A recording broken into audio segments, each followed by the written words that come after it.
ઊંડી ઉતરી ગઈ છે આ 63 વર્ષોમાં કે સત્ય, અહિંસા, સદાચાર અને સ્વદેશ પ્રેમ માટે તો તમારે એકડો જ ઘૂંટાવવો પડશે.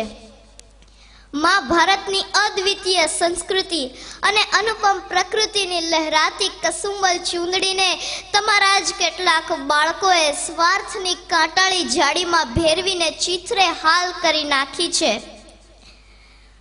બાપુ,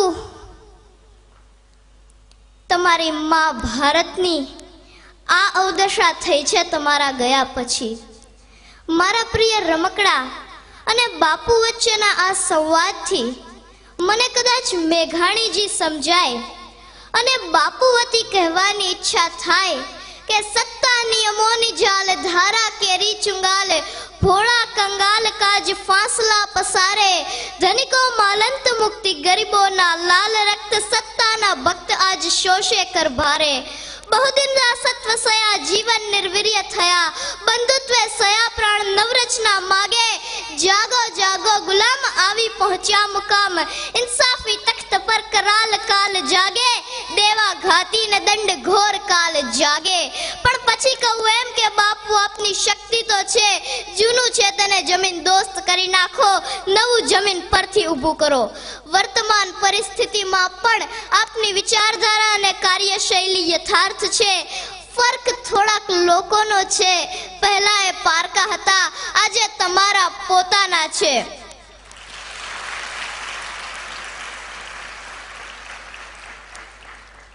સમાજના નૈતિક પુનરુત્થાન માટે અને આઝાદ રાષ્ટ્રની આબાદી માટે ફરી એ જ નૈતિક મૂલ્યોની જરૂર છે જે આપે એક સદી પહેલા આપ્યા હતા અને આજે મૃતપાય દશામાં કણસી રહ્યા છે.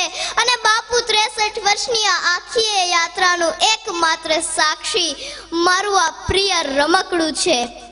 પણ આવે વખતે બાપુ મને વધારે કશું ન કહેવા દેતા પોતાના મોં પર પેલું કાયમનું બોખલું સ્મિત લાવીને એમ જ કહે, જ્યારે દીવો ધરે ન કોઈ, જ્યારે ઘનઘોર તુફાની રાતે 12 વાસે તને જોઈ, ત્યારે આભની વીજે સળગી જઈને સૌનો દીવો એકલો થાને રે.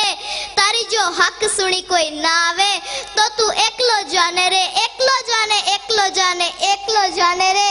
તારી જો હક સુણી કોઈ ના આવે તો તું એકલો જાને રે.